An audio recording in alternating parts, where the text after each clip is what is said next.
기도하겠습니다. 사랑하는 하나님, 은혜 가운데 늘 우리와 함께 하시고 도와주시는 은혜를 감사합니다. 주님께서 우리를 구원하시고 이제 정말 주님 때가 되어서 우리를 부르셨습니다. 우리가 정말 주님 안에서 연약하고 또 지혜 없는 사람들이지만 하나님께서는 우리에게 능력 주시기로 작정하셨고 또 우리를 귀하게 쓰시기로 작정하셨으니 정말 우리가 주님의 말씀에 순종할 수 있도록 도와주시기를 부탁드립니다. 특별히 이번 25년도 청주교회 신입교사 교육을 또 이렇게 계획하고 진행할 수 있도록 해주셔서 감사합니다. 하나님께서 정말 우리 모든 교사들이 그리고 정말 이번에 새로 편성된 우리 신입교사들이 정말 이 말씀에 또 귀를 기울이고 또 이 말씀들이 우리를 온전한 교사로 세워가는 말씀이 될 수 있도록 도와주시옵소서. 특별히 이번에 새롭게 참석한 우리 신입교사들이 정말 하나님 말씀 앞에 분명한 소명과 사명의 의식을 갖고 정말 시작할 수 있도록 도와주시고 이제 주께서 맡기신 그 일들을 충성스럽게 또 지혜롭게 능력으로 해내는 정말 성장한 교사로 계속해서 주 성령께서 세워주시기를 부탁드립니다. 그래서 우리에게 맡겨진 귀한 자녀들이 하나님 말씀으로 소망을 가지고 또 뜻을 세우며 또 열심히 주님을 위해서 또 성장하고 살아갈 수 있도록 그래서 그 귀한 모습을 봄으로 인해서 우리가 정말 살겠다라는 그런 마음의 시원함을 얻도록 아버지 하나님께서 도와주시기 부탁드립니다. 오늘 첫 시간으로 함께하고자 합니다. 주님께서 오늘 첫 시간부터 7차까지 모든 말씀과 또 교회학교 교사 수련회까지 주 성령께서 도와주시고 함께 해주시길 부탁드립니다. 우리를 사랑하시는 예수님 이름으로 기도드렸습니다. 아멘. 자, 우리 성경 디도서를 좀 보도록 하겠습니다. 디도서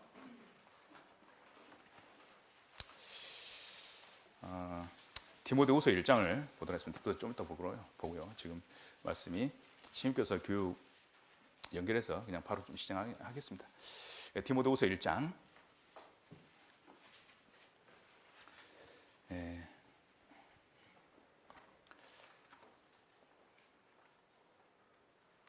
디모데후서 1장 9절부터 14절까지 기니까 제가 천천히 읽겠습니다. 하나님이 우리를 구원하사 거룩하신 부르심으로 부르심은 우리의 행위대로 하심이 아니오 오직 자기 뜻과 영원한 때 전부터 그리스도 예수 안에서 우리에게 주신 은혜대로 하심이라. 이제는 우리 구주 그리스도 예수의 나타나심으로 말미암아 나타났으니 저는 사망을 패하시고 복음으로써 생명과 썩지 아니할 것을 드러내신지라. 내가 이 복음을 위하여 반포자와 사도와 교사로 세우심을 입었노라. 이를 인하여 내가 또 이 고난을 받되 부끄러워하지 아니함은 나의 의뢰한 자를 내가 알고 또한 나의 의탁한 것을 그날까지 제가 능히 지키실 줄을 확신함이라. 너는 그리스도 예수 안에 있는 믿음과 사랑으로서 내게 들은 바 바른 말을 본받아 지키고 우리 안에 거하는 성령으로 말미암아 내게 부탁한 아름다운 것을 지키라. 이렇게 됐습니다.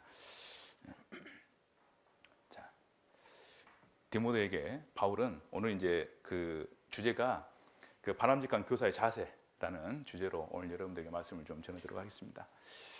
그 뭐든지 뭐가 중요하냐면 뭐가 중요해요? 자세가 중요하죠. 자세가. 그래서 우리가 이제 공과를 들어가 보면 아이들 딱 보면 자세가 좋아요, 안 좋아요? 좋던가요, 안 좋던가요? 그냥 딱 책 가지고 나가고 싶잖아요. 가끔은. 왜냐하면 들을 준비가 전혀 안 돼 있는 경우가 있거든요. 특별히 중고등부에 가게 되면. 근데 우리 청주는 그나마 아주 이번에 이제 전도 집회를 하면서 우리 아이들 말씀 잘 듣더라고요. 그래서 참 감사했어요. 초등부도 아주 정말 애들이 말씀 잘 들었다는 이야기 들었습니다. 그러니까 그런데 만약에 그 수업 준비는 뭐냐면 자세 준비거든요. 자세 준비. 태도가 수업의 준비인 겁니다. 그러니까 시작하는 시간에 시작하기 전에 먼저 와서 자리에 앉아서 그 봐야 될 놔야 될 책들을 펼쳐놓고 펜을 준비하고 딱 들을 준비를 하고 있는 배울 준비를 하고 있는 것이 이제 준비인데 그것이 잘 되면 자세가 잘 되는 거죠, 그렇죠? 그리고 들을 때도 고개를 잘 들고 고개를 가능하면 끄덕끄덕 한 번씩 해주고 그냥 너는 해라, 난 들을게 이렇게 하면 이제 이게 서로 이제 물론 하긴 하는데 학습의 효과가 없잖아요, 그죠? 그래서 늘 우리는 주고받는 어떤 그런 이제 태도가 돼야 되는데 뭐든지 아무튼 자세라고 생각이 들어요. 그래서 자세를 바르게 하고 단정히 하는 것은 배울 준비가 되어 있다 이렇게 생각이 드는데 우리는 바람직한 그런 교사의 자세가 무엇이냐? 네, 여러 가지 자세가 있겠지만 특별히 우리에게는 무슨 자세가 필요하냐면 마음의 자세가 정말 필요하겠죠. 그렇죠? 그래서 우리는 겉으로 자세를 아무리 반듯하게 한다 그래도 마음의 자세가 바로 되어 있지 않으면 그것은 배울 수 있는 준비가 되었다라고 이제 이야기할 수가 없을 겁니다. 그래서 하나님은 우리를 속을 보는 사람이잖아요. 속을 보시는 분이잖아요. 우리는 그 선생님들의 속을 저도 못 봐요. 대충. 그리고 옆에 같이 이제 봉사하는 우리 선생님들도 상대 선생님의 마음을 절대 다 못 봅니다. 그냥 유추할 뿐이에요. 대략 이럴 거다라고 생각할 뿐이지 진짜 그 속을 볼 수 있는 사람이 누가 있겠어요. 그래서 섣부르게 우리가 저 선생님은 이래저래, 저 학생은 이래저래라고 말할 수가 없는 거예요. 왜냐하면 그 마음을 우리는 진짜 못 보거든요. 그래서 간혹 누군가 나에 대해서 이야기할 때 내가 생각하는 것과 내가 하려고 했던 것과 전혀 다르게 말하는 경우가 있잖아요. 그래서 우리는 그것을 뭐라고 이야기하냐면 오해라고 하잖아요. 오해. 나를 오해하는 경우가 참 많잖아요. 그리고 우리도 오해해봐서 안 해봤어요? 우리도 오해해봤잖아요. 그죠? 예. 그리고 오해도 당해봤어요? 안 당해봤어요? 당해봤잖아요. 왜 그러냐면 우리는 그 속을 모르니까 그렇습니다. 그런데 우리의 속을 아시는 분이 딱 계시잖아요. 누구예요? 하나님이시죠. 그래서 하나님 우리 속을 보니까 하나님 우리 속을 보면 좋겠어요? 안 좋겠어요? 예? 좋아요? 안 좋아요? 예.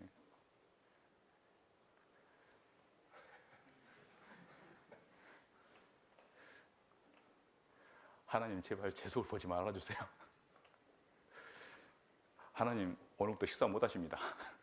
제 속을 한번 보시면 하나님 일주일 동안 식사 못 하십니다. 이거 보지 말아주세요. 우리는 우리를 잘 알아요. 저도 저를 잘 압니다.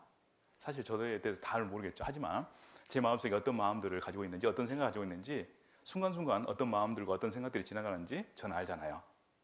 그래서 제가 봐도 내가 하나님 보셨을 때 참 더럽구나, 부족하다, 그런 생각을 참 많이 합니다. 그런데 신기한 거는 하나님은 그 부족한 사람을 들어서 쓰시는 것이 참 신기해요. 그런데 신기한 건 뭐냐면 그 부족한 사람들을 들어서 쓰시는데 일이 되잖아요. 안 되는 게 아니거든요. 그건 이 세상에 있는 기적 중에 가장 큰 기적인 거예요, 사실은. 그래서 야, 이게 되는구나. 그래서 하나님은 왜 이 더러운 사람을 쓰실까 생각해 보면 하나님은 근데 그 속에서 뭔가 하나를 본 거예요. 분명히 뭔가 하나를 봤을 거예요. 뭔가 하나를 봤으니까 하나님이 우리를 쓸 수 있는 뭔가 구실 하나 있더라는 거죠. 그것이 무엇인지 모르겠어요. 저도 아직 모르겠어요. 아직도 내가 왜 이곳에서 쓰임받고 있는지 저도 잘 모르겠습니다. 하지만 한 가지 제가 확신하는 건 뭐냐면 나도 모르는 무엇인가를 하나님이 보셨다는 거야.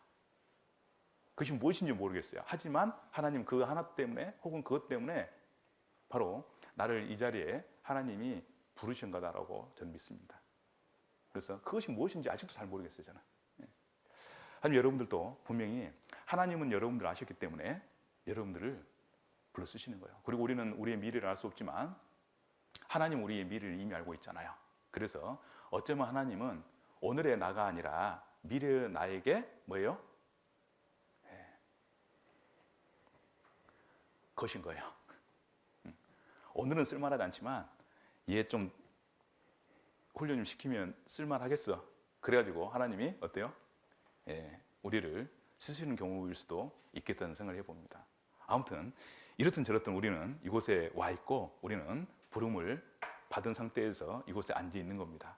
그래서 다시 9절을 보면 하나님 우리를 구원하사 거룩하게 하신 부르심으로, 부르심은 우리의 행위대로 하심이 아니요 오직 자기 뜻과 영원한 때 전부터 그리스도 예수 안에서 우리에게 주신 은혜대로 하심이라 이렇게 됐습니다. 그래서 하나님은요 우리를 부르셨는데 결국 누구의 뜻이냐면 하나님의 뜻이다 그랬습니다. 그것은 언제부터 그렇게 결정했었냐면 영원 전부터 정해진 거다. 그래서 우리는 이번에 구원받고 신앙생활 잘하기 때문에 우리가 이곳에 있는 것이 아니라, 혹은 뭔가 잘할 수 있기 때문에 이런 것이 우리가 이곳에 있는 것이 아니라, 하나님은 이미 우리를 아셨고 이곳에서 쓰기로 이미 작정을 하신 거예요. 그래서 로마서 11장 29절에 하나님의 은사와 부르심에는 후회가 없는 이라 말씀하셨잖아요. 하나님은요, 어떤 사람이 은사를 주시고 그 사람을 불러서 쓰시는데, 사람이 봤을 때는 왜 저 사람이 그 일을 해야 되냐, 왜 저 사람이 그 일을 할 수 있냐, 이렇게 따져 묻는 사람도 간혹 있을 수 있겠지만, 하지만 하나님은 후회하지 않을 일을 하시는 거예요, 항상. 그래서 어떤 분은요, 가끔 교사의 일을 하시면서 이런 생각, 이렇게 말씀하시는 분이 계십니다. 저는 아닌 것 같아요. 하나님 잘못 부른 것 같습니다. 제가 괜히 잘못 온 것 같아요. 이렇게 얘기하는데, 좀 더 해보셔요 라고 이야기해요. 그러면 거기에서 분명히 자기의 소명의 이유를 발견하는 경우가 참 많습니다. 그러니까 하나님의 은사와 부르심에는 분명히 후회가 없다라고 하시는 말씀이 뭐냐면, 올 곳에 온 거예요. 있을 곳에 있는 겁니다. 우리가 하나님께서 우리가 뭔가 맡기셨다면 그것은 하나님이 아시고 우리를 부르셨다, 이렇게 믿으면 되는 거예요. 그래서 우리가 이곳에 있는데, 그러면 우리는 교사로서 어떤 자세를 가지고 신앙생활을 해야 되냐. 사실은 이제 담임 목사님께서 다음 주에 교사 소명 의식과 사명감에 대한 말씀을 해주시잖아요. 사실 이제 소명과 사명이 1번 말씀으로 사실 들어와야 돼요. 그런데 그래야지 이제 제가 오늘 사실 말씀드리기가 편한데, 소명과 사명에 대해서 목사님께서 다음 주에 말씀해 주시기 때문에 제가 먼저 오버를 해서 말씀드려야 되니까 조금 불편함이 사실 좀 있습니다. 하지만 내용은 아시겠죠? 그러니까 이해하시고, 그 소명과 사명에 대해서 다음 주에 잘 배워 놓으시면 같이 이렇게 그 보완이 돼가지고, 제가 오늘 이제 그 소명과 사명에 대해서 딱 마음에 어떤 인식이 딱 있으면, 그 다음에 부르심과 교사 자세해야 되는 내용이 그 다음에 쫙 연결돼서 이렇게 나가는데, 소명과 사명 의식에 대해서 강의를 듣지 않은 상태에서 자세해야 대한 이야기를 하려니까 사실은 좀 이제 건너뛰는 것들이 좀 있습니다. 좀 이해하시기 바랍니다. 자, 그래서 우리가 하나님께서 우리를 부르신 그 부르심에는 후회가 없기 때문에, 분명히 우리가 이곳에 있는 것은요, 문제가 없다고 생각하시면 되고, 문제 없다면 우리가 그 일을 이제 열심히 해야 되는데, 열심히 하려면 딱 한 가지 우리가 준비해야 될 것이 뭐냐면 자세다, 이렇게 말씀드리도록 하겠습니다. 그래서 좀 전에 말씀드린 대로, 물론 외적인 자세도 필요하지만 내적 자세가 가장 먼저 필요한데, 저도 이제 교회학교에서 저도 이제 고등학교를 졸업하고 대학을 진학하면서 이제 바로 이제 교사로 이제 부름 받아서 이제 일을 하게 되는데,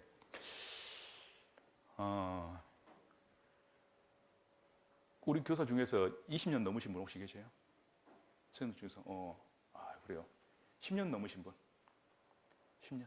예. 그럼 몇 분 계세요? 예. 그래요. 최고로 오래 교사 하신 분 내가 몇 년 차 봤더라? 우리 광주에 지금 30년 좀 넘게 하신 분 계시죠? 몇 분 계시더라고요, 보니까. 그러니까는 그분들은 그냥 터줏대가 그냥 항상 그 자리에 있는 분들 그냥. 예.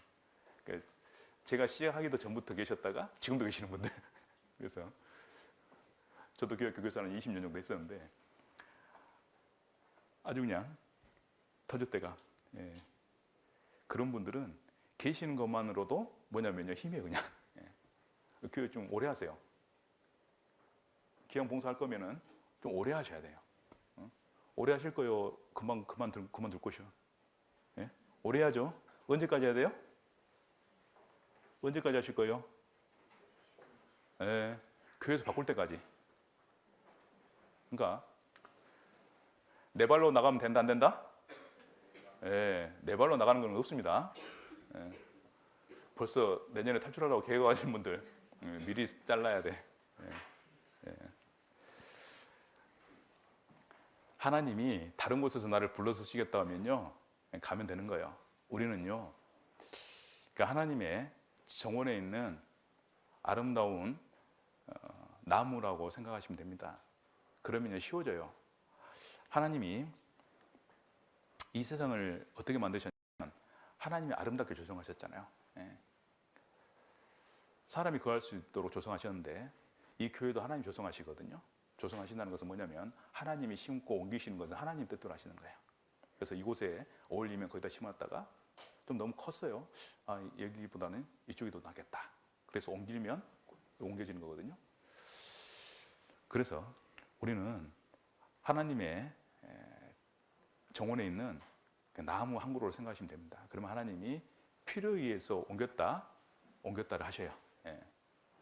그래서 우리가 지금 교회학교에 있다면 하나님이 이곳에 심었다고 생각하시고, 하나님 만약에 갑자기 딱 들어가지고 다른 곳에 쓰시겠다고 뽑아가잖아요. 그럼 그건 뽑혀가야 돼. 또 안 뽑히려고 막 바둥지면 해주면 그것도 안 돼요. 가끔 전도인들도 이분 보내면 안 되는데 이럴 때가 있는데, 저는 쿨하게 보내줍니다. 쓰세요. 그동안 교회학교에서 잘 키웠으니까 갖다 잘 쓰십시오. 이렇게. 그 대신에 또 보내주세요. 이렇게 해가지고 이제 하나님께 기도하고 이렇게 하는데, 아무튼 우리는 한번 하나님께서 우리를 부르셨으니까 아무튼 끝날 때까지 우리가 같이 했으면 좋겠습니다. 그래서 이제 교회학교 교사를 저도 이제 하면서 항상 고개를 드는 게 있어요. 고개를 드는 것이. 고개 드는 게 뭐냐면, 나름대로 이제 신앙을 해 나가고 봉사를 해 나가다 보면 점점 경험이 많아집니다. 경험이 많아지면 그 다음부터 잘 안 배우려고 그래요. 그러니까 그동안 해봤어. 내가 다 알아. 이렇게 되다 보면요, 사람이 잘 안 배우려고 하는데, 안 배우려고 하는 순간부터 그 다음부터는요, 안 배워서 유지되는 것이 아니라 안 배워서 그 다음부터는요 잃어버려. 그래서 사랑도 잃어버리죠, 은혜도 잃어버리죠, 감사도 잃어버리죠. 정말 그 노력도 잃어버리죠, 열심도 잃어버리죠. 전부 잃어버리더라니까요. 그렇게 감사했던 것이 감사가 안 되는 거예요. 그렇게 은혜로웠는데 은혜가 이제 더 이상 없는 거예요. 그러니까 우리가 배우지 않으면 그냥 멈춰 있는 것이 아니라요, 그때부터 잃는 거라고 생각하시면 돼요. 그래서 우리는 그 배워야 되는데, 잘 배울 수 있는 최고의 조건은 결국 뭐냐면 겸손입니다. 겸손. 제가 신앙 또한 마찬가지고, 그리고 교회학교 봉사하면서도 저도 늘 느끼는 것이 뭐냐면, 겸손하지 않으면 사실은 교회학교뿐만 있어요. 결국은요 아무것도 할 수 없더라, 이겁니다. 그래서 마태복음 11장 29절에 보면, 나는 마음이 온유하고 겸손하니 나의 멍에를 메고 내게 배우라고 주님 말씀하셨는데, 주님이 겸손하신 분이면 우리는 어떤 사람이 돼야 되겠어요? 더 겸손한 사람이 돼야 되잖아요, 원래는. 그렇죠? 그러니까 주님이 겸손하기 때문에 그 겸손한 분의 멍에를 메고 배우는 사람은요 더 겸손해야 되는 거예요. 그러니까 멍에를 메는 분이 높아요, 멍에를 맨 사람이 높아요? 멍에를 메시는 분이 높잖아요. 그러니까 주님 우리에게 멍에를 메시는 분인데, 그 멍에를 메시는 분이 겸손하면 우리는요 그분보다 더 겸손해야 되니까 더 낮아져야 되는 거죠. 더 낮아져야지. 그래서 구원받은 그리스도인들이 모든 일에 있어서 겸손이라고 하는 것은 배울 수 있는 가장 좋은 조건인데, 특별히 교회학교에서 봉사하는 교사들은요 끊임없이 교사이기 때문에 끊임없이 배워야 되는데, 그 배움의 가장 좋은 상태는 겸손한 상태다. 그래서 하나님의 은혜는 늘 낮은 자에게 임하듯이, 하나님의 모든 능력과 지식과 은혜는요 가장 낮은 곳에서 흐르는 거예요. 하나님 중력을 만드신 것에 대해서 감사해요. 왜냐하면 그것을 이해하기 쉽잖아요. 낮은 곳에서 흐른다는 것을 중력이 없다면 우리가 이해할 수가 없잖아요. 그런데 하나님은 중력을 만드셔서 뭐든지 흐르는 것은 아래쪽으로 흐른다는 것을요 우리가 가르쳐 주는 거예요. 그래서 하나님의 은혜는 흐르는데, 하나님의 능력도 흘러오는데, 그 흘러오는 능력을 내가 받기 위해서는 나는요 점점점 낮아지지 않으면 못 받는 거예요. 못 받아. 그래서 우리는 끊임없이 낮아져야 될 사람, 겸손해야 될 사람이 누구냐면 교사다. 그래서 그 교사의 낮아짐은 교사들 앞에서만 아니라 바로 학생들 앞에서도 동일해야 된다, 이렇게 말씀드리고 싶습니다. 자, 우리 야고보서 4장을 한 줄 보도록 하겠습니다. 야고보서 4장 10절 제가 읽겠습니다. 주 앞에서 낮추라, 그리하면 주께서 너희를 높이시리라, 이렇게 되어 있죠. 이것이 아주 간단한 한마디 말씀이지만 우리의 교만을 충족시켜주는 말씀이에요. 이 말씀이. 우리는 늘 교만하고 싶거든요. 그래요, 안 그래요? 우리는요, 본성적으로 교만하고 싶거든요. 근데 그 교만을 충족시킬 수 있는 방법을 몰랐어요. 그러니까는 어디 가서 허세 부리고 자랑하고 뭐 이랬던 거거든요. 그것은 좋은 방법이 아니었던 거예요. 옳은 방법이 아니었고 정상적인 방법이 아니었던 거예요. 진짜 높아지는 방법을 성경에서 야고보서 4장 10절에 딱 말씀해 주시는데 뭐라 그럽니까? 낮추라 이렇게 얘기합니다. 낮추면 어떻게 돼요? 높아지는 거예요. 얼마나 간단해요. 낮추니까요 높아져 버리더라니까. 간혹 근데 낮추니까 호구되는 경우도 있죠. 그죠?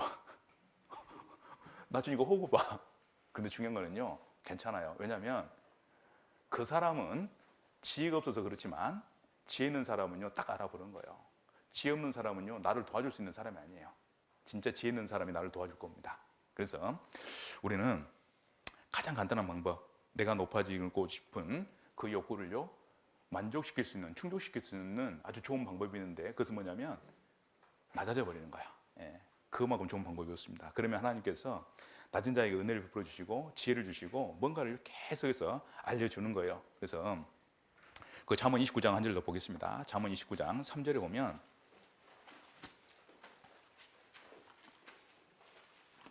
잠언 29장 잠언 29장 23절 자, 제가 읽겠습니다. 사람이 교만하면 낮아지겠고 마음이 겸손하면 영예를 얻으리라 이렇게 있죠. 그래서 사람이 교만하면 자기 스스로를 자기가 높이려고 하면 결국 시간이 지나면 낮아진다 이렇게 됐습니다. 하지만 마음이 겸손한 사람은 하나님께 주신 영예를 얻게 될 것이다. 그리고 우리가 모든 일에 마찬가지지만 특별히 교회에서 봉사하면서요 우리는 영예를 얻는다는 것이 우리에게 교사에게 있어서 영예는 무엇일까 좀 생각해 봤습니다. 우리에게 영예라는 것이 무엇일까요? 그것은 자녀들의 성공이 아닐까 싶습니다. 그러니까 학교에 아이들이 왔는데 세상에요 열심히 가르쳤는데 애들이 대학을 하나도 못 가. 그러면 선생님이 어떻게 돼요? 부끄러워지잖아요. 부끄러워지는 겁니다. 학원을 보냈어요. 학원을 그렇게 열심히 보냈는데 선생님이 열심히 가르친다고 했는데 세상에 성적이 하나도 안 올라. 그럼 어떻게 되겠어요? 뭔가 문제가 있는 거잖아요. 그러니까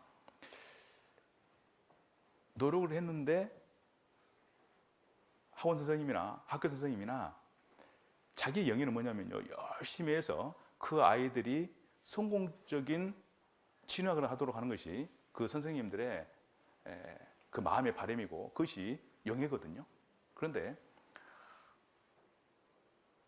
우리 교회학교에서는 뭐 대학 보낼 일은 아니지만 하지만 올바른 신앙인으로 성장시키는 것, 그래서 나중에 우리 자녀들이 바르게 성장해서 유초 중고를 잘 지내서 청년회 가더니 청년회 가서 어느 사회인가 정말 성실한 한 사람의 신앙인으로서의 모습을 갖추고 있다면 그것이 교사의 영예가 아닐까 싶어요. 누구도 나에게 칭찬을 해주지 않을 수 있습니다. 하지만 중요한 건 뭐냐, 내 마음속에 기쁨인 거예요. 내 마음에. 그것이 하나님이 주신 영예가 내 마음속에 딱 자리 잡고 있는 거예요. 우리 데살로니가전서 2장을 좀 보도록 하겠습니다. 데살로니가전서 2장 19절입니다. 데살로니가전서 2장 19절.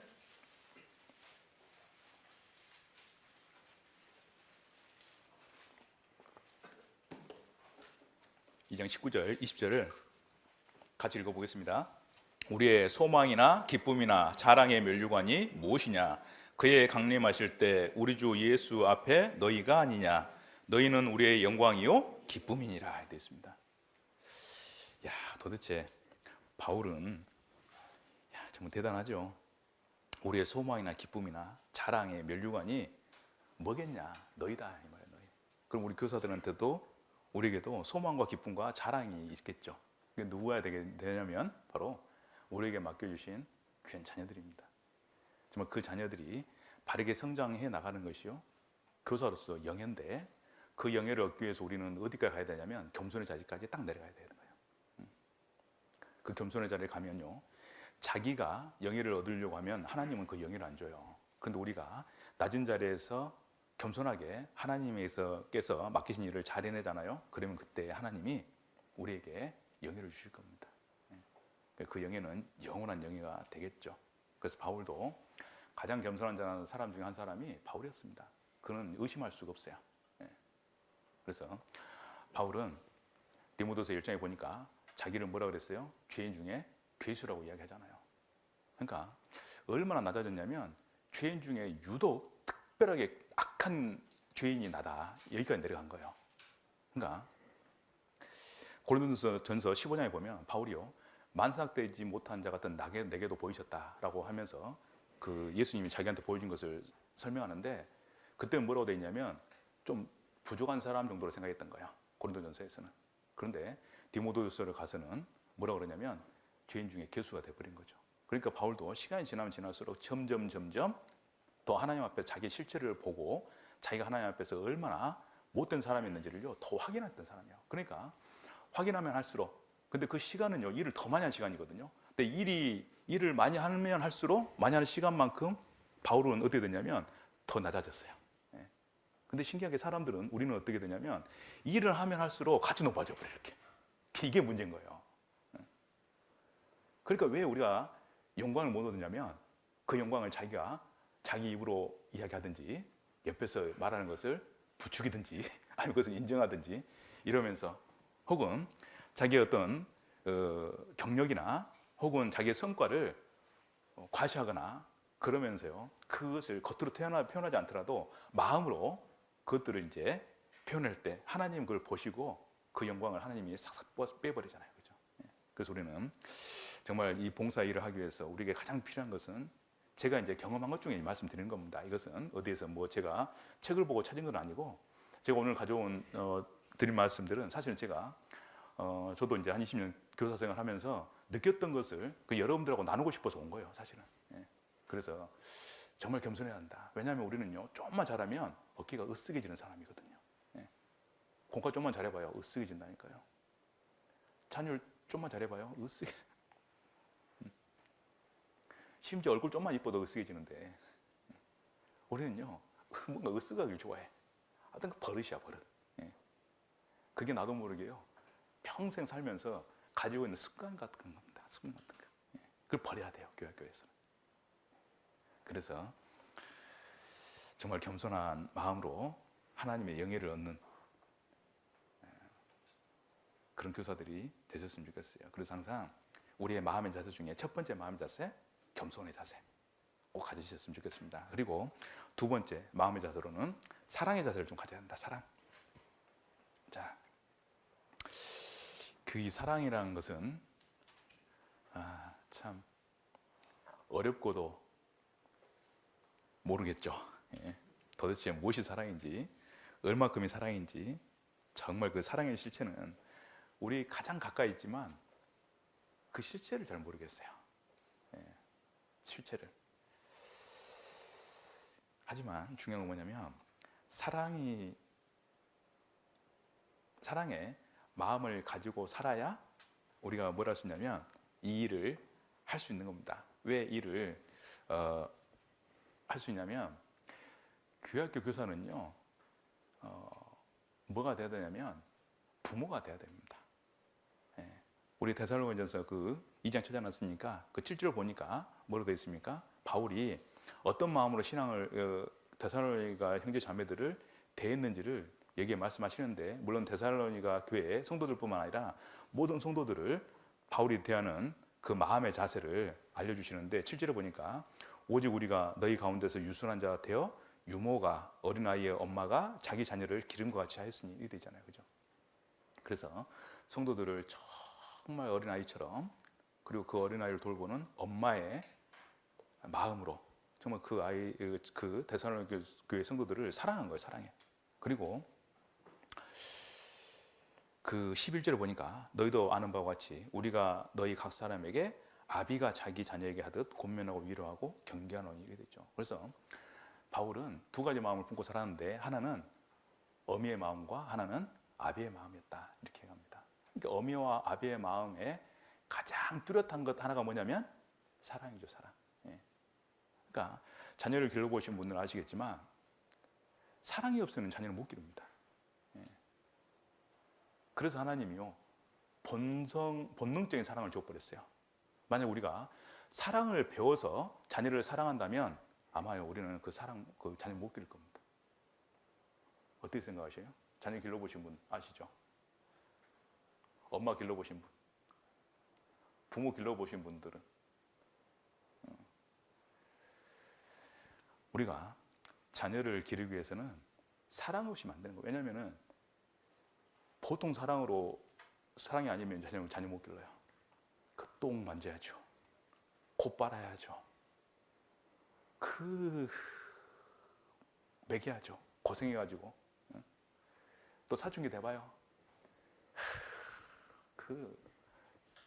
씨알도 안 먹히는, 무슨 말 해도 다 튕겨내버리는 그 엄청난 능력의 소유자들을 붙들고 뭐라 해야 돼요? 그 시대를 겪고 나가야 돼. 그러니 이게 사랑 없이 안 된다니까요. 속으로 그렇잖아요. 아유, 저 인간, 저는 왼수 그러지만, 하지만 중요한 건 뭐냐면 버릴 수 없는 왼수, 그렇죠? 포기할 수 없는 왼수. 왜 포기 못하냐면 그 사랑 때문에 포기 못하는 겁니다. 그래서 하나님이요, 사람 마음에다가, 부모 마음에는 뭘 넣어줘 버리냐면 모성애, 부성애를 그냥 넣어줘 버렸어요. 본능적인 사랑을 하라고. 본능적인 사랑을 안 했고 배워 사는 사람 같으면요 애들 다 죽어요. 다 버릴 겁니다. 다는 아니겠죠. 아무튼 많이 버릴 거예요. 많이 버려. 그러니까 하나님이 정말 그 사랑이 얼마나 그 아이들을 길러내는데 필요한 줄을 아시니까 그 사랑을요 그냥 본능에다 같이 세트로 해가지고 여기에 넣어놓은 거예요. 그런데 우리는 교회학교 학생은 우리에게 본능적인 사랑이 있어요, 없어요? 본능적인 사랑이 있습니까? 내 자식이에요? 내가 낳았어요? 내가 책임 다 져야 돼요?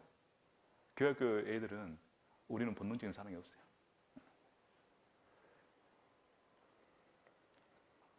그래서 우리는 그 아이들을 어떻게 사랑해야 되냐면 배워서 사랑해야 돼요.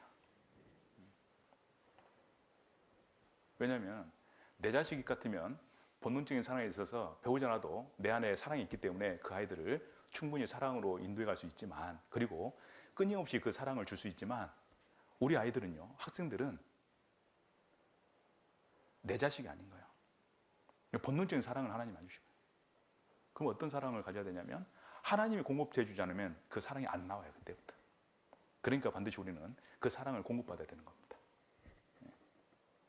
그래서 우리는, 근데 바울은 그 사랑을 많이 공급받는 사람이잖아요. 그러니까 모든 사람들, 모든 성도들 위해서 다 나눠주고도 남는 사랑이 있었던 거죠. 그러니까 바울이 그 20여 년 동안 끊임없이 걸어가면서 복음 전할 수 있었던 것은 하나님 앞에서 바울이 자기 심장을 떼버리고 누구의 심장을 딱 박아버렸어요? 그리스도의 심장을 딱 박아버렸잖아요. 근데 그리스도의 심장 속에 뭐가 들어있냐면 사랑이 가득 들어있는 거예요. 그래서 우리도 내 심장을 떼놓고 그리스도의 심장을 박을 수 있겠어요? 해요, 못해요? 우리는 아마 쉽지 않을 겁니다. 그래서 우리는 우리 심장을 가지고 살아야 되기 때문에 사랑에 한계가 있는 거예요. 하지만 그 사랑을 넓혀가는 것은 바로 교사가 해야 될 일인 겁니다. 그래서 가득 담는 큰 사랑의 그릇을 갖는 것, 이것이 정말 우리가 해야 될 일이고, 그래서 교사는 항상 무엇에 고민해야 되냐면 내가 어떻게 하면 더 많은 사랑을 가질 수 있을까에 대한 고민을 해보는 거죠. 하지만 감사한 것은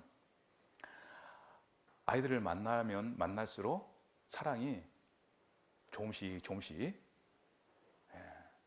생긴다는 거예요. 그리고 그 사랑이 넓어지고 또 깊어진다는 것, 그것은 체험적으로 저도 말씀드릴 수가 있겠습니다. 그래서 언제 한번 교학교 제가 이제 부장하고 있을 때 교학교 학부모 교제가 있었잖아요. 그때는 이제 그 부장들이 교육시키고 그랬었거든요.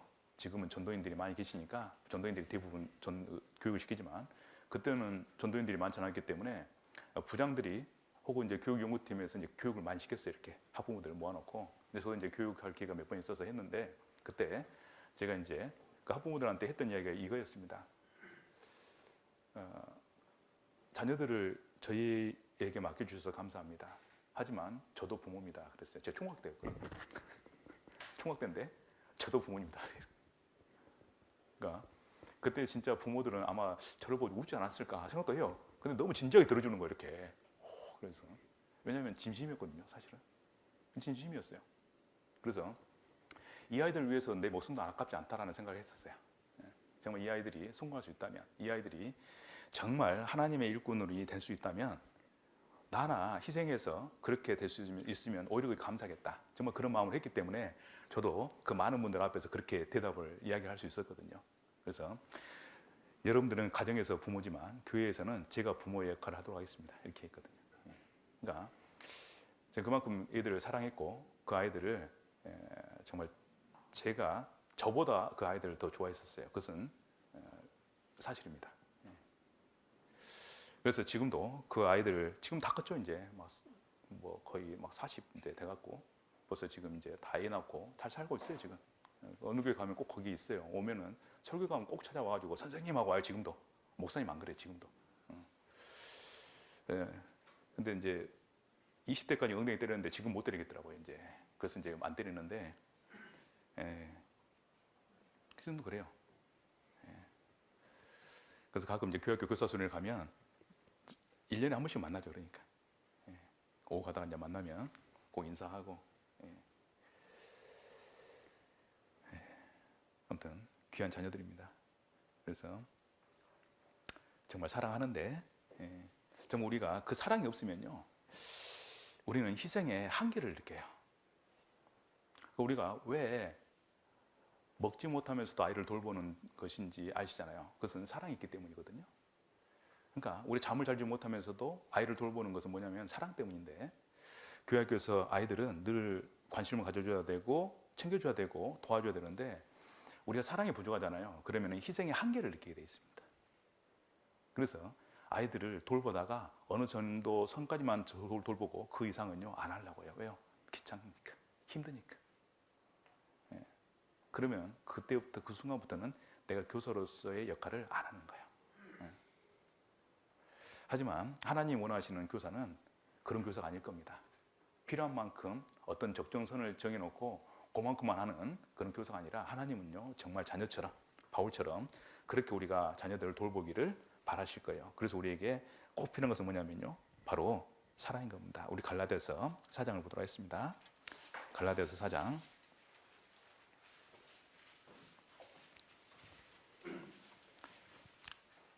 19절, 갈라디아서 4장 19절. 제가 읽겠습니다. 나의 자녀들아, 너희 속에 그리스도의 형상이 이루기까지 다시 너희를 위하여 해산하는 수고를 하노니. 이렇게 되어 있습니다. 해산하는 수고가 뭐냐면 애 낳는 수고잖아요.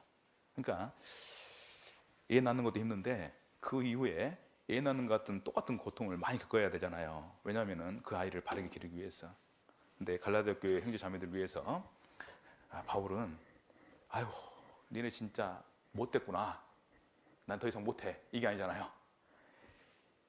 해산의 고통을요 다시 한번 너희를 위해서 한번 할게, 이렇게 되는 겁니다.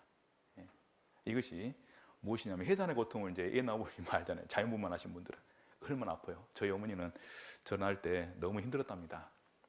제가 머리가 좀 컸대요.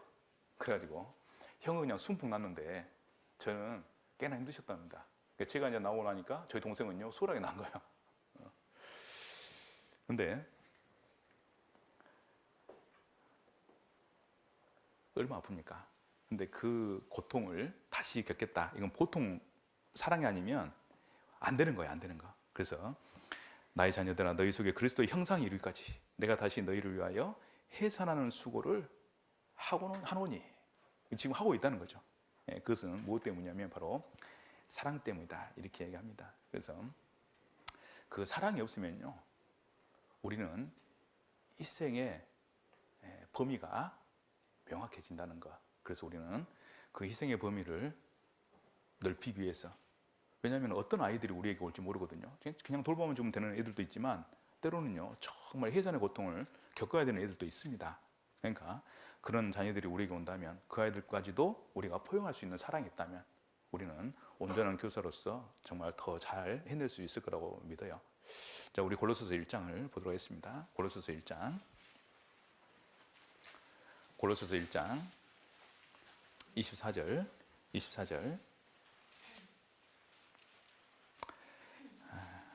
제가 읽겠습니다. 내가 이제 너희를 위하여 받는 괴로움을 기뻐하고 그리스도의 남은 고난을 그의 몸된 교회를 위하여 내 육체에 채우노라. 이게 뭐겠습니까? 사랑 때문에 그러거든요. 사랑 때문에. 예, 사랑 때문에. 사랑이 있으니까 바울은 그리스도의 남은 고난, 그리스도가 십자가에 죽으셔서 그 고통을 통해서 구원을 이루셨잖아요.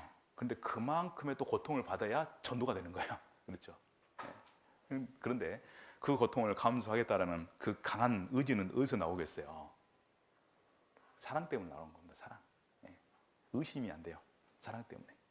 그래서 29절에 이를 위하여 나도 내 속에서 능력으로 역사하시는 이의 역사를 따라 힘을 다하여 수고하노라. 이게 어디서 나오겠어요?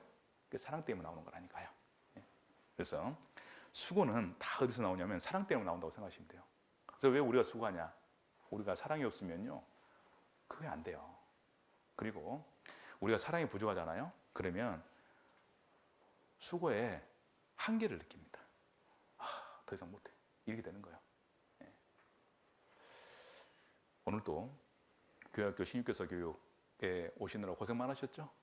혹시 마음이 갈등하신 분 계셔요? 갈지 말지? 혹시 리포트 때문에 오신 분 계세요? 혹시? 그것만 아니면 내가 안 하는데 리포트 쓰느라고 내가 귀찮으니까 차라리 가서 말씀 듣자. 응? 깔끔하게 듣자. 응? 리포트 쓰는 것보다는 그냥 깔끔하게 듣는 게 낫겠다. 그런 마음으로 혹시 오신 분 계십니까? 그러면 안 되겠죠. 자, 우리는 정말 하나라도 더 배워서 우리 자녀들에게 유익한 영향을 끼치는 교사가 되겠다는 그런 사랑의 마음으로 와야 되는 거예요. 예, 엄마가 요리를 배우는 이유가 있잖아요. 예, 엄마가 유튜브를 보면서 뭔가 열심히 연구하는 분이 계셔요. 예, 어떤 그 초등부 아이 집에 신방을 갔습니다. 신방 갔더니 할머니가 대부분 그 아이를 이제 돌보고 계시는데 그 할머니가요, 아이가 그러는 거예요. 목사님, 저기 우리 할머니가요 요리 연구한 책이 저기 있어요 그러더라고요. 저기 있어서 저는 한두 권 있는 줄 알고 그래? 아이고야 공부하셨네. 할머니 공부 열심히 하시네. 그랬는데 한참 이야기하다가 이제 그쪽으로 이제 가게 됐거든요. 갔는데 애가 그러는 거예요. 이거예요 그러더라고. 다시 요리책이라고. 그래서 봤는데 그 스프링으로 만들어진 책 있죠. 노트. 이렇게 두꺼워요. 한두 페이지가 아니라 한 200페이지, 300페이지는 되는 것 같아. 이렇게 두꺼운데 그게요 한 열 몇 권 있는 거예요. 그러니까 할머니가 애들 먹이려고 뭐 하고 있어요? 거의 요리 연구가 수준으로 요리를 하고 있는 거예요. 그래가지고 제가 한 걸 빼가지고 딱 봤더니 거기 요리요 빽빽하게 막 레시피들이 막 적혀 있고 중간에 뭐 이렇게 하고 막 이게 다 적혀 있는 거예요. 막 그림 그려져 있고. 근데 깜짝 놀랐어요. 야, 그래서 제가 할머니한테 물어봤습니다. 무슨 정성으로 이렇게 하셔요? 그랬더니 애들 먹이려고 그러죠. 그거예요. 자기 먹으려고 안 하는 거예요. 그러니까 소녀들을 기르시는데 그 아이들 입에다가 뭘 안 넣어주려고 시간만 나면 요리 연구하고 있는 거예요. 자기 먹으려고 했겠어요? 그런데 갔더니요 할머니인데 그 신식 요리가 나와 있더라니까요. 제가 갔는데 그래서 밥 먹으라고 차려주셨는데 신식 요리들이 나와 있어. 그래서 깜짝 놀랐다니까요. 그래서 어머니가 하셨습니까? 그랬더니 자기가 했대. 야. 그런데 왜 그 신식 요리가 나왔는지 알았어요. 거기에 그렇게 많은 요리책이 있는 거예요. 자기가 연습한. 산책이 아니라 자기가 직접 쓴 거예요. 쓴 거. 예. 그게 열 몇 권 있더라니까요. 진짜로. 최소한 15권은 되는 것 같아. 거의 20권 되지 않나? 제가 좀 줄여서 15권입니다. 20권 정도 돼요. 이 스프링으로 된 노트가 이렇게 두꺼운데 그게 열 몇 권 있다니까요. 예. 근데 거기에 빽빽하게 요리가 다 적혀 있는 거예요. 그래서 그 아이들이 지금 초등학교 다니는데 어렸을 때부터 엄마가 이제 없으니까 그 어렸을 때부터 할머니가 이 아이들 잘 먹여야 되겠구나 생각해가지고 그렇게 요리를 연구를 하는 거예요. 이게 왜겠어요? 어디 나가서 써먹으려고 그러겠어요? 자랑하려고 그러겠어요? 그게 아니라 아이들을 위해서 그런 겁니다. 그 할머니의 사랑이 바로 그런 노력을 하도록 만든 거예요.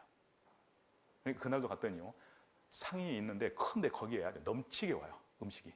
신식 요리들이 파스타. 할머니인데 뭐 마늘 빵에다가 뭐 이렇게 마늘 뭐 소스 발라가지고 막 찍어서 먹고 거기다가 뭐 땅콩 소스 자기가 직접 만드셨대요. 다이어트 식품이라고. 왜냐하면 손녀들이 좀 똥똥하거든요. 그래서 손녀들 잘 먹이지만 살 빠지게 만들더라고. 연구를 엄청나게 하시는 거예요. 그래서 야, 이런 게 사랑이구나. 그러니까 우리는 때로는요, 사랑 때문에 좀 과하게 준비할 필요도 있다. 그리고 과하게 준비하지 않는 것은 어쩜 우리의 사랑의 부재일 수 있다. 우리가 뭔가 아이들에게 주기 위해서, 가르치기 위해서 때로는 과하게 준비해야 될 것이 필요가 있어요. 왜냐하면 우리는 사랑 때문에 그렇게 해주고 싶은 마음이 있는 거거든요. 그런데 늘 그만큼 딱 요만큼만 하는 것, 그것은요, 우리가 사랑이 없음을 때로는 표현하는 것일 수도 있다 생각이 듭니다. 말씀을 준비하는 것도 요만큼만, 찬양을 준비하는 것도 딱 거의 안 틀리게끔만, 암송도 안 틀리게끔만, 공과도 딱 그만큼만, 분반도 딱 그만큼만. 어쩌면 때로는요, 아유, 끝내요 할 때까지, 아, 절반도 못 했는데요, 이 좀 돼야 돼. 아직 절반도 못 했어요. 어쩌면, 하지만 그것을 조절을 잘해야 되겠지만, 애들 음식 많이 준비해 준다고 다 먹는 건 아니잖아요. 꼭 조절을 해줘야 되겠지만, 마음은 정말 더 해주고 싶은 그런 마음이 우리에게 정말 필요하죠. 그래서 바울은 정말 다시 24절 보면, 내가 이제 너희를 위하여 받는 괴로움을 기뻐하고. 세상이요, 괴로운데요, 기쁘대요. 우리 공과 준비, 분반 수업 준비, 찬율 준비, 암송 준비, 여러 가지. 또 이제 교회학교, 오늘 또 이제 신교사 교육을 받고 있는데, 이곳에 와 있는 것도 괴로울 수가 있죠. 그런데 그 괴로움을 바울은 기뻐했다라고 하면, 우리 또한 정말 이런 아이들 위해서 뭔가 배우고, 또 우리가 더 잘 가르칠 수 있다면, 우리가 노력하는 그 모든 것이 어쩌면 우리에겐 기쁨이 돼야 된다라는 생각이 듭니다. 그것은 바로 사랑이 있다면 그렇게 할 수 있을 거다. 그리고 하나 더 말씀드리면, 우리에게는요, 교회학교 교사에게는 반드시 필요한 것이 하나 있다면 그것은 열정일 겁니다. 열정. 열정은 전진하게 하고 발전하게 하고 변화시킬 수 있는 힘을 주는 것이 이 열정인데, 야곱은 장자의 축복과 명분을 열망했잖아요. 그러니까 받았잖아요. 끝내. 모세는 이스라엘 사람들 끌고 와가지고요, 어디를 가길 바랬냐면 가나안 땅 들기를 바랬는데, 그 열정이 40년 동안 그들을 끌고 간 거예요. 그렇죠? 그러니까 우리는 정말 이런 과거에 성공한 시대를 신앙을 했던 분들의 모습을 보면서, 근데 그들 속에는 항상 뭐가 있냐면 바로 열정이 그들 가운데 있었다라는 것을 말씀드리도록 하겠습니다. 우리 에스라 7장을 보도록 하겠습니다. 에스라 7장. 그래서 에스라도요, 이스라엘 사람들이 정말 그 신앙 안에서 변화되길 바랬습니다. 그래서 느헤미야는 성벽을 쌓았잖아요. 그래서 느헤미야 열정은 뭐냐면요, 소화된 문을 세우고 성벽을 쌓아서 다시는 이 이스라엘 예루살렘 성이 이방인들에게 짓밟히지 않도록 하기를 마음에 열망한 거예요. 그러니까 그 좋은 자리 다 버리고 그 아무도 없는 그 땅에 그가 많은 사람들이 이끌고 그 일을 하기 위해서 왔잖아요. 근데 에스라는 그 느헤미야가 성벽을 쌓는 것을 열망했다면, 에스라는 그들의 성벽 안에서 그들이 신앙적으로 회복되기를 정말 바랬죠. 그래서 그런 열망으로 이스라엘에 왔는데, 자 10절을 보면, 7장 10절을 보면, 에스라가 여호와의 율법을 연구하여 준행하며 율례와 규례를 이스라엘에게 가르치기로 결심하였더라 이렇게 되잖아요. 이런 결심은 어디서 온 걸까요? 바로 그런 열정에서 온 겁니다. 그런 열망에서 이제 오는 것이죠. 그래서 링컨은 이렇게 대답합니다. 말합니다. 열정이란 진실하고 열이 있는 그리스도의 특징이다 이렇게 말씀하셔요. 그러니까 이 열정이라고 하는 것은 특별한 것이 아니다. 구원받은 그리스도인에게 열정이라고 하는 것은 당연한 거다 이렇게 말씀하셔요. 근데 구원받은 그리스도인에게 열정이 없다면 뭐겠어요? 직장인들에게 열정이 없어요. 발전이 없는 거죠. 학생에게 열정이 없다? 성적 향상이 없는 겁니다. 구원받는 그리스도인에게 열정이 없다. 그것은 잠자는 삶이라고 말할 수 있겠죠. 그래서 링컨은 열정이란 진실하고 열이 있는 그리스도인의 특징이라고 말씀하셨습니다. 그래서 우리는 무엇을 해야 되냐면요, 그 열정을 가져야 되는 겁니다. 그래서 바울은 그 마음에 열정이 있었잖아요. 무슨 열정이 있었냐면, 예수님은 가셨고 그 예수님이 이 땅에서 이루신 그 복음을 전하고 싶은 열정이 있었던 거예요. 그래서 바울이 3번의 전도 여행을 가게 되는데 로마까지 앞성돼 가는데 그 총 길이를 어떤 사람이 계산해 봤더니 17,000km랍니다. 그러니까 과거에는 걸어 다녀야 되잖아요. 그 17,000km를 걸어 다녔어요.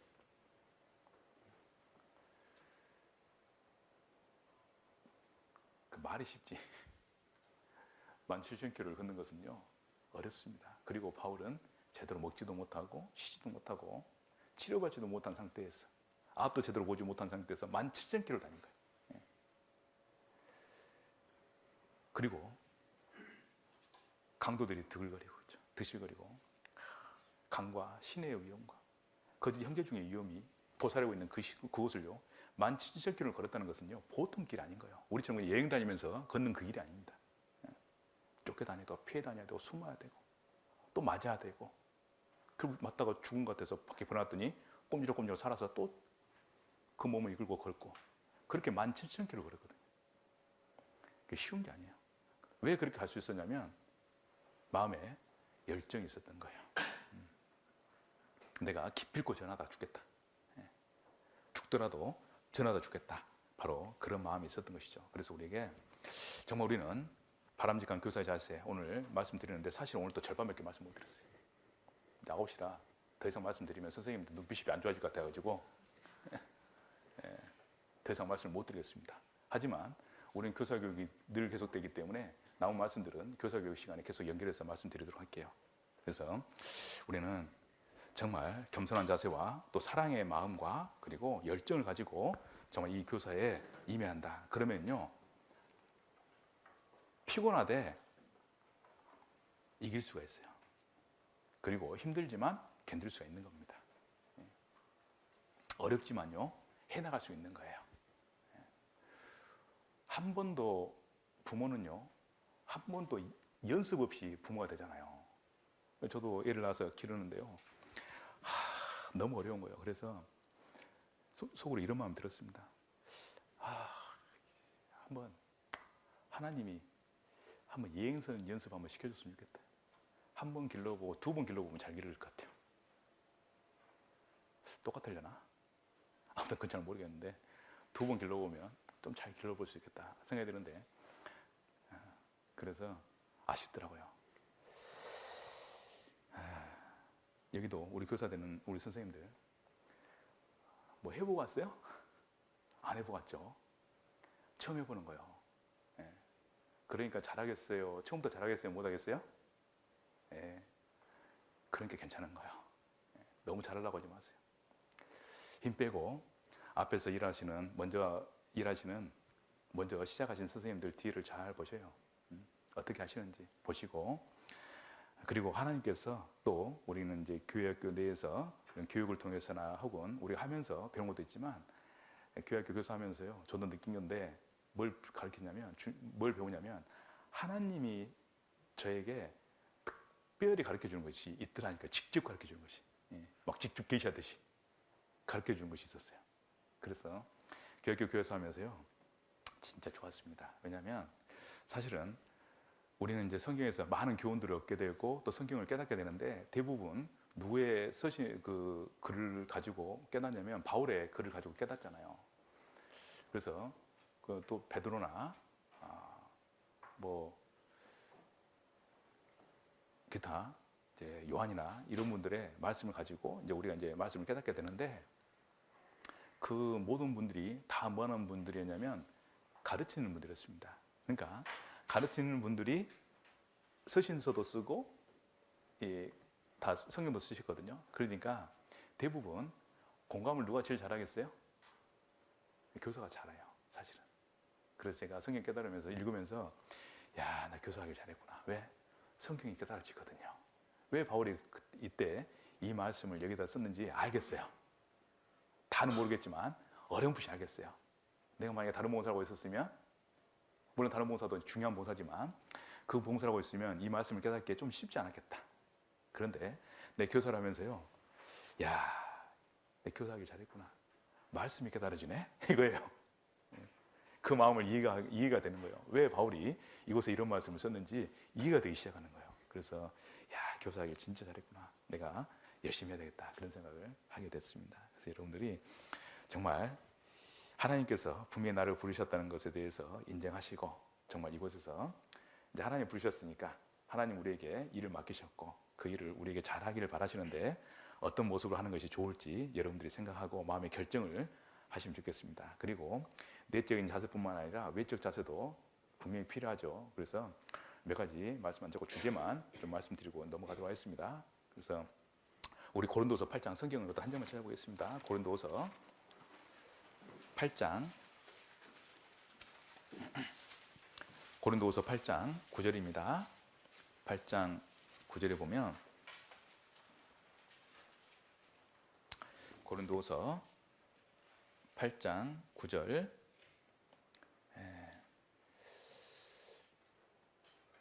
우리 주 예수 그리스도의 은혜를 너희가 알거니와 부유하신 자로서 너희를 위하여 가난하게 되심은 그의 가난하심을 인하여 너희로 부욕케 하려 하심이라 돼 있죠. 그래서 우리는 항상 어떤 그 사고를 가져야 되냐면, 좀 우리가 조금 힘들고 어려워도 우리 귀한 자녀들이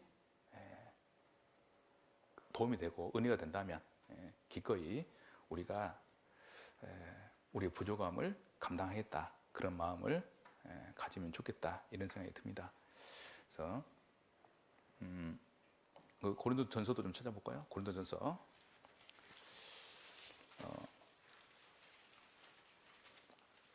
8장 13절에 보면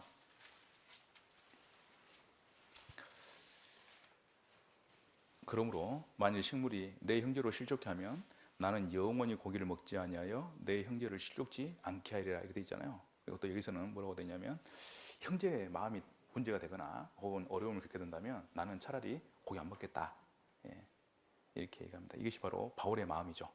바울의 마음. 그래서 이런 마음이 우리에게 필요하다 생각이 듭니다. 9절도 보면 그런즉 너희 자유함이 약한 자들에게 거치는 것이 되지 않도록 조심하라, 이렇게 되어 있습니다. 그래서 우리는 교사인데 우리에게는 항상 우리가 노출되어 있잖아요. 누구에게 노출되냐면 학생들에게 노출되어 있습니다.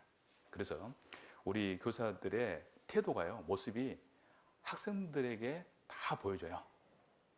그것이 왜 문제가 되냐면 애들이 그렇게 따라하거든요. 그래서 그 학생들은 연약하다는 것을 기본 전제로 우리가 가져야 됩니다. 그래서 여러분들이 내적 자세뿐만 아니라 외적 자세도 분명히 반듯한 것이 필요하다라고 말씀드립니다. 그래서 선생님들은요, 교회학교 오실 때는 주일날 교회학교 오실 때는 평상시에 또 이제 괜찮겠지만 교회학교 오실 때는 아무튼 외모를 잘 단장하고 오실 수 있도록, 형제 선생님들 중에 가끔 면도 안 고우신 분들 계시거든요. 털이 많아서 어쩔 수 없는 분도 계시는데 어쩔 수 없어요. 잘 깎아 오시고, 그리고 그 머리도 잘 깎으시고, 자매 선생님들 너무 쭉 뭐가 걸려 있는 거, 달려 있는 거, 이런 거 좀 지양하셔야 됩니다. 그래서 단정하게 늘 학생들, 우리는 그곳에 그 학생들을 가르치기 위해서 오잖아요. 그래서 가르치기 좋은 복장이 제일 좋은 복장입니다. 그래서 그렇다고 해가지고 나는 청바지가 편해, 그럼 청바지 입으면 안 돼요. 교사들이. 그리고 이제 청바지를 입고 오거나 그 뭐 운동화를 신고 온다거나 그런 것들은 조금 조심을 해주시 바랍니다. 제가 이제 그동안 청주는 어떻게 했는지 모르겠지만 아무튼요, 그 교사들이 학생들 앞에서도 외모적으로도 교사로서의 모습이 좀 반듯하게 보일 수 있도록, 그래서 그 양복 없는 분들, 선생님들 중에서요, 우리 학생 선생님들 양복 없는 분들 계시죠? 그 하나 좀 준비하셔요. 그래서 멋지게 입고 오십시오. 그 후드 잠바인가 그런 거 입고 오시면 안 됩니다. 그래서 그건 언제 입고 가냐면 얘들하고 야유교제 갈 때 입는 거고, 교회학교 올 때는 항상 단정한 모습으로. 그래서 너무 화려하거나 튀는 옷도 좀 조심해야 되겠죠. 그리고 아무튼 너무 그 염색한 머리, 혹은 형제 중에서 가끔 삭 바르고 오신 분이 계시거든요. 제가 그래요. 불만 있는 거야. 인생을 다시 살아보려고 그러는 거야. 그 삭발도 조심해야 돼요. 내가 이제 마음의 각오를 다잡기 위해서 가끔 삭발하는 분 계시는데, 교사는 삭발하면 안 됩니다. 가발 쓰고 오세요. 삭발 하더라도 나가서 벗고, 가발 준비하고 삭발하시기 바랍니다. 그리고 늘 표정에서도 미소, 학생들 앞에서 특별한 환한 미소, 그 중요할 때 또 이제 진중한 표정도 필요하지만 항상 기본은 항상 밝은 미소를 갖도록 이렇게 해주시기 바랍니다. 그리고 말투도요 좀 부드럽게, 그리고 예의 바르게, 그리고 이제 인사도 이제 바르게 해야 되고, 특별히 우리 학생들이 요즘 인사 안 하잖아요. 인사 잘 시킬 수 있도록 가끔 가능하면요 그 한 번씩 캠페인도 해도 돼요. 그리고 그 학생들한테 극존칭을 쓰는 것은 제가 봤을 때 지양을 해야 될 필요가 있어요. 학생들한테 요즘 어떠신가요? 초등부는 우리 학생들한테 존칭 쓰나요? 안 쓰고. 근데 이제 그 수업 시간에 써줘야 되죠. 수업 시간에 써줘야 되지만 기본적으로는 이제 분반 시간까지는 자 여기 앉아요. 자 이거 뭐예요? 이렇게 할 수 있겠죠. 근데 중고등부는 어때요? 존칭을 기본적으로 쓰죠. 쓰는데 제가 들어보니까 극존칭을 사용하는 것은 그렇게 좋은 게 아닌 것 같아요. 그러니까 학생들한테 식사 오늘 맛있게 드십시오. 드십시오는 누구한테 하는 거예요? 손 윗사람한테 하는 거예요? 아랫사람한테 하는 거예요? 손 윗사람한테 하는 거죠. 근데 학생들한테 자 식사 맛있게 하시기 바랍니다. 이렇게 하면 되겠죠. 근데 식사 맛있게 드세요. 이거는 안 어울리는 거예요. 오히려. 그리고 잘 주무셨어요? 이런 것도 맞아요, 안 맞아요? 잘 잤어요? 이렇게 하면 되겠죠. 그러니까 그 학생들을 존경하는 마음은 기본적으로 우리가 가져야 되겠지만 손 윗사람한테 써야 될 언어를 손 아랫사람한테 쓰는 것도 잘못되는 겁니다.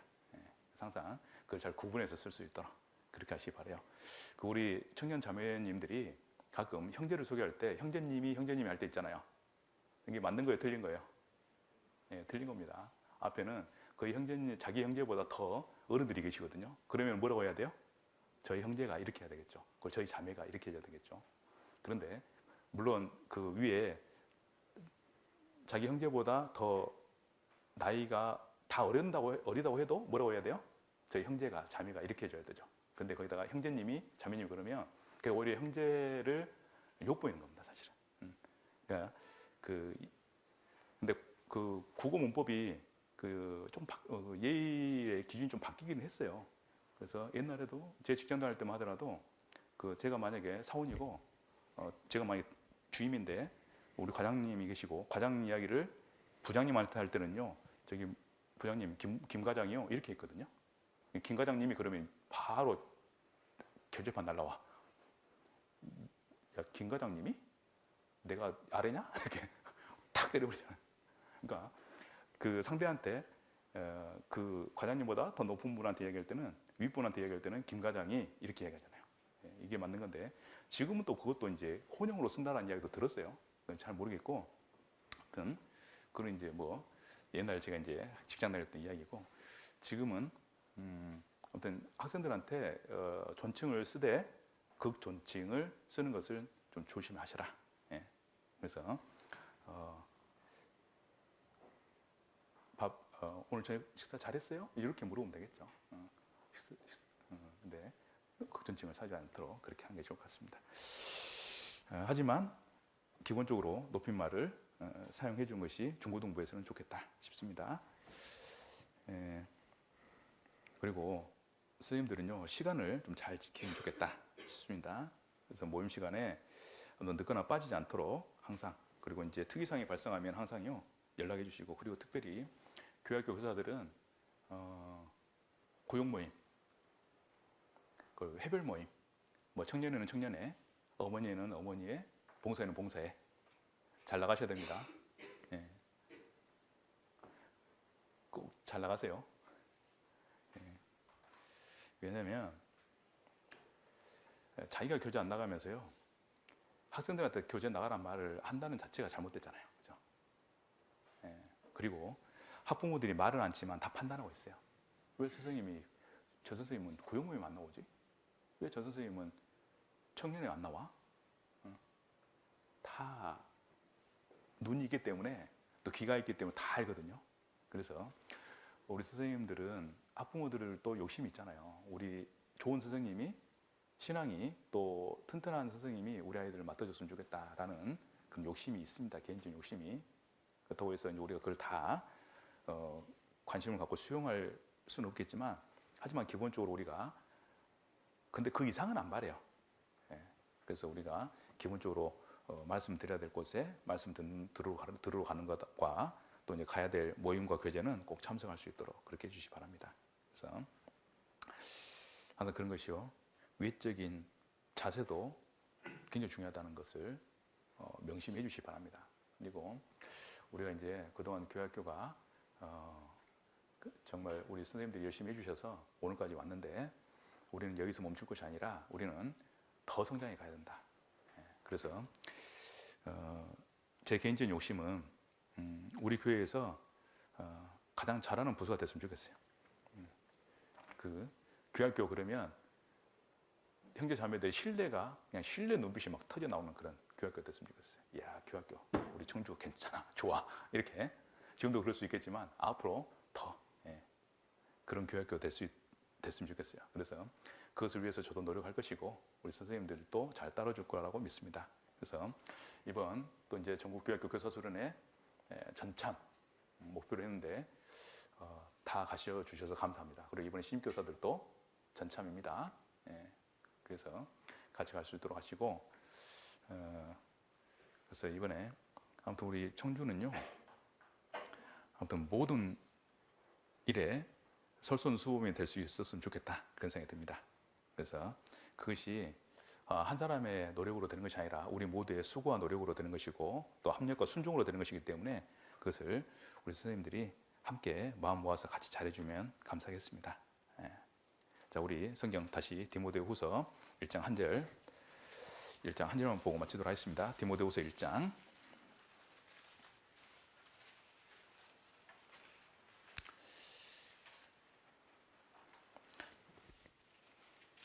자, 11절부터 14절까지 제가 읽겠습니다.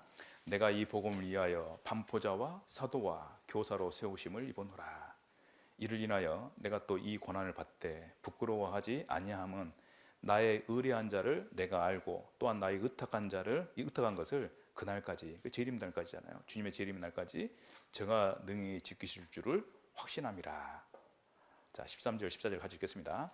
너는 그리스도 예수 안에 있는 믿음과 사랑으로서 내게 들은 바 바른 말을 본받아 지키고 우리 안에 거하시는 성령으로 말미암아 내게 부탁한 아름다운 것을 지키라. 이랬습니다. 본받아 지키고 지키라. 공동 번역에 봤더니 이 지키라를 간직하라 이렇게 번역이 되어 있습니다. 그러니까 잘 갖고 있어라 이 말이에요. 잘 가지고 있어라.